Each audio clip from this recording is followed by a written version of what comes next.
In the winter of 1944, as snow swallowed Europe and the war seemed locked in a brutal stalemate, one man was about to make the most dangerous decision of his entire career. His name was General George S. Patton. To some, he was a reckless showman. To others, the most brilliant battlefield commander America had ever produced. But in December 1944, even Patton himself knew he was about to gamble everything: his army, his reputation, and perhaps the future of the war. The Germans had launched a surprise attack through the Ardennes forest. It was an area the Allies believed to be safe. The thick woods, narrow roads, and brutal winter made it seem impossible for large armored forces to move through. But Hitler had built his final gamble on that very assumption. German tanks smashed through American lines, splitting the Allied front and driving toward the critical port of Antwerp. At the center of the storm was the small Belgian town of Bastogne. Bastogne was a crossroads. Whoever controlled it controlled the roads that fed the entire region. The Germans surrounded the town and trapped the American 101st Airborne Division inside. Cut off from food, ammunition, and medical supplies, the soldiers dug into frozen ground and waited for either rescue or annihilation. For the Allies, losing Bastogne could collapse the entire front. For Patton, it was a moment that would define him forever. Patton was commanding the U.S. Third Army in eastern France. His troops were facing German forces of their own. His supply lines were stretched, his men were tired, and winter storms made movement nearly impossible. But when word reached him that Bastogne was surrounded, Patton immediately understood something others did not. This was not just another battle. This was the moment that would decide the war in Western Europe. In a meeting with senior Allied commanders, Patton made a statement that stunned everyone in the room. He said he could turn his entire army 90 degrees and attack north, directly into the heart of the German offensive, and relieve Bastogne in just 3 days. The room went silent. No one believed him. Moving an entire army of hundreds of thousands of men, thousands of vehicles, and massive supply columns across icy roads in the middle of a German offensive had never been done before. If Patton failed, his army would be exposed, his flanks open, and the Germans could destroy him piece by piece. If he succeeded, he would save Bastogne and possibly crush Hitler's last hope. Patton was not guessing. Weeks earlier, he had anticipated that the Germans might strike somewhere in the Ardennes. Quietly, without telling anyone, he had already prepared contingency plans. Maps were marked. Routes were studied. Units were positioned in a way that would allow rapid movement. Now those secret plans were about to be tested. Patton left the meeting and immediately issued orders that would go down in history. His army would move, not tomorrow, not in a week, but now. What followed was one of the greatest logistical miracles of World War II. Tanks, trucks, artillery, and infantry began turning north in freezing rain and snow. Roads clogged, vehicles slid into ditches, engines froze. Drivers went without sleep. Military police stood in the snow directing traffic day and night. Patton personally pushed his commanders mercilessly. There would be no delays. There would be no excuses. He knew that every hour lost meant more American soldiers dying in Bastogne. Meanwhile, inside the surrounded town, the situation was desperate. German artillery pounded American positions day and night. Wounded soldiers lay in freezing buildings without heat. Medical supplies ran out. Food was rationed to almost nothing. When the Germans sent a message demanding surrender, the American commander replied with one word: nuts. But bravado could not stop bullets. Every man inside Bastogne knew that if help did not arrive soon, they would be overwhelmed. And Patton knew something even more terrifying. If his attack failed, Hitler would break through, reach Antwerp, and split the Allied armies in half. The entire invasion of Europe could collapse. This was Patton's most dangerous decision. On December 22nd, Patton's army slammed into the southern flank of the German offensive. His troops attacked through snow, fog, and heavy resistance. German units, already stretched thin, were suddenly forced to fight on two fronts. The battles were brutal. American soldiers fought tank duels in white fields. Infantry charged through forests where visibility was measured in feet. Artillery thundered so loudly that men felt it in their bones.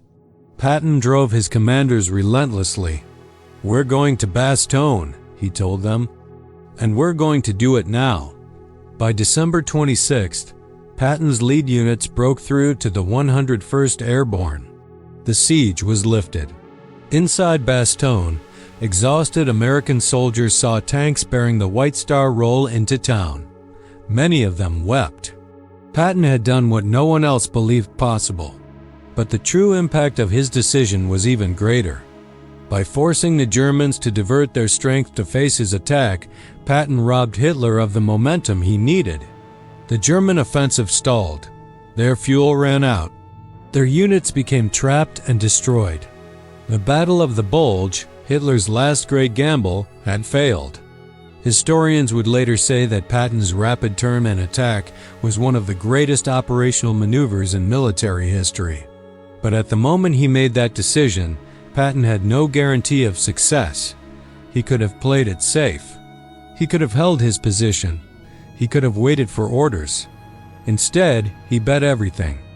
Patton understood something that many generals never do. War is not won by caution. It is won by speed, audacity, and the willingness to risk disaster to achieve victory. That winter, in the frozen fields of Belgium, Patton made the most dangerous decision of his life, and in doing so, he helped end the war in Europe. Even his critics admitted it, and history would remember it.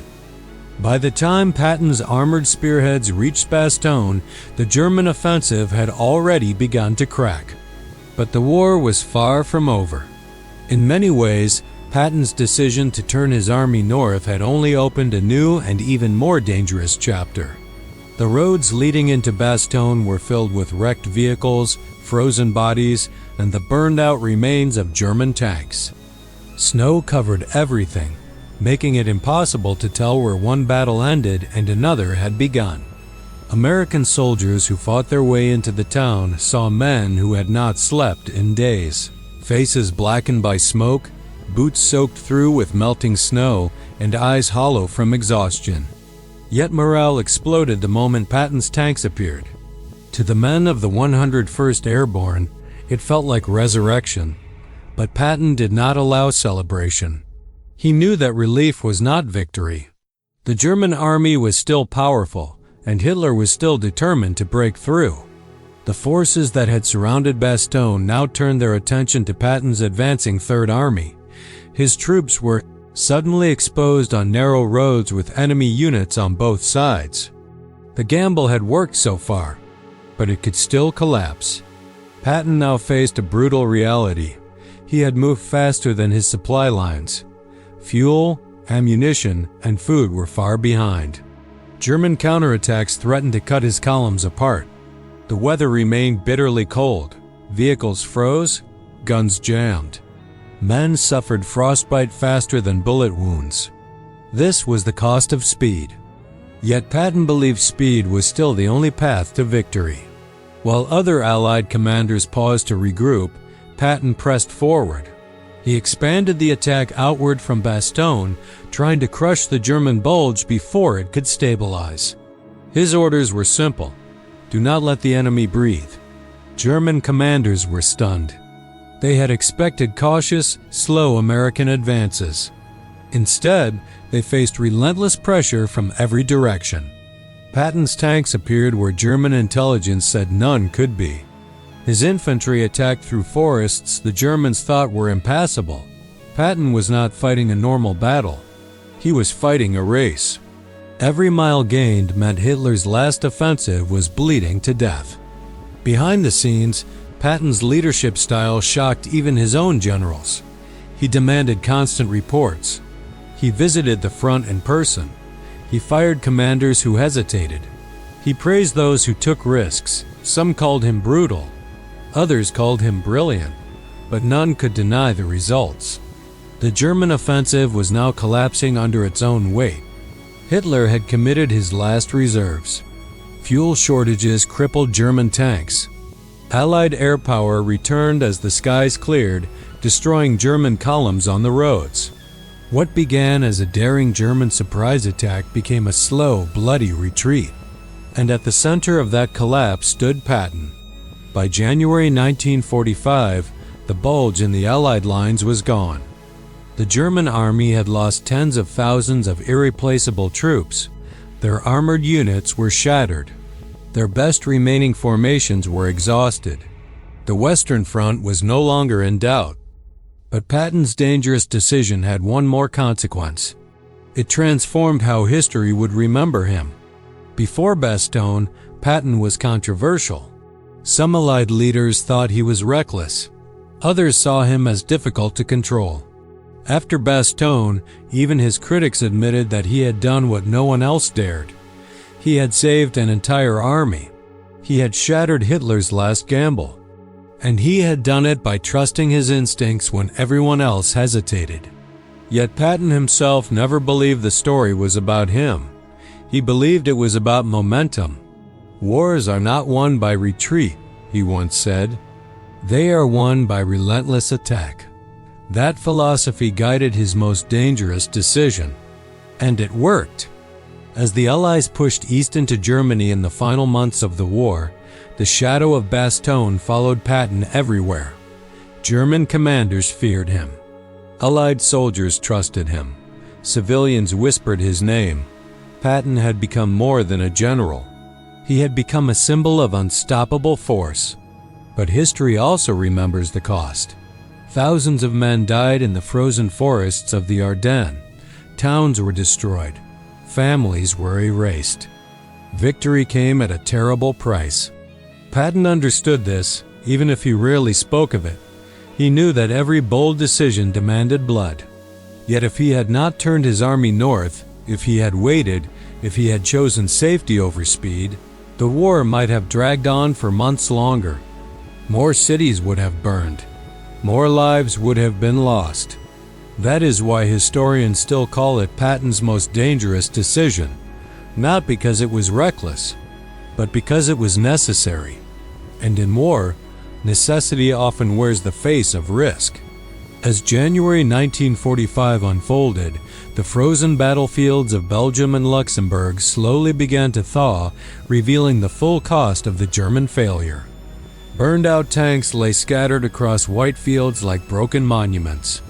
Entire German divisions had been shattered, not just by Allied firepower, but by Patton's relentless pressure after Bastogne was relieved. Hitler's last hope in the West had died in the snow, but Patton was not finished. While other Allied commanders paused to reorganize after the brutal winter fighting, Patton saw opportunity. The German army was wounded. Its fuel was gone. Its soldiers were exhausted, and its defenses along the Rhine were thin.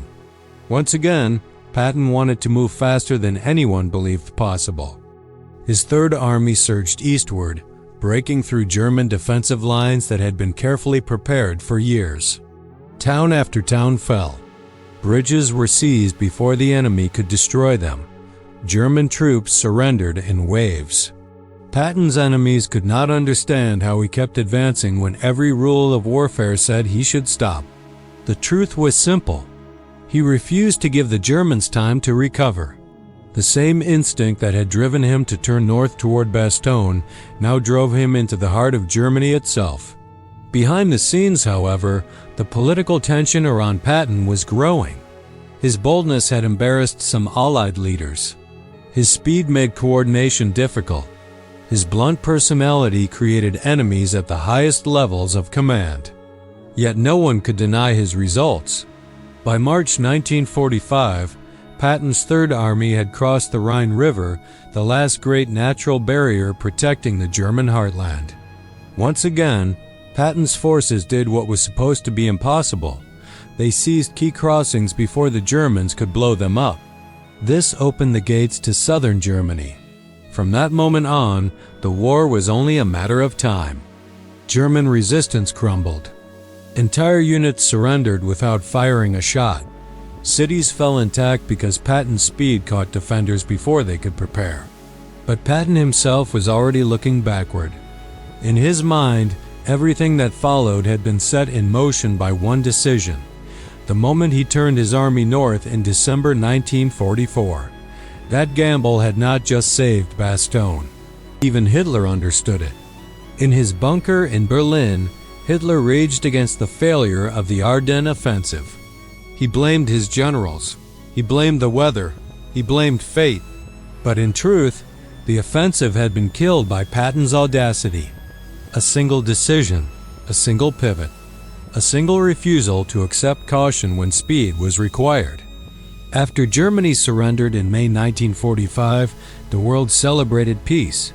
Cities erupted in joy. Soldiers won home. The nightmare was finally over. Patton, however, did not enjoy the triumph the way others did. He had already begun to sense that history was turning against him. His blunt honesty and refusal to play politics would soon cost him his command. Within months, he would be sidelined, removed from the position he had earned on the battlefield. But nothing could erase what he had done. Even those who disliked him were forced to admit the truth. When the war hung in the balance, when Bastogne was surrounded, when Hitler made his final gamble, Patton made the most dangerous decision of World War II, and he won. History does not remember the meetings, the doubts, or the arguments. It remembers the moment that changed everything. The moment George S. Patton turned chaos into victory.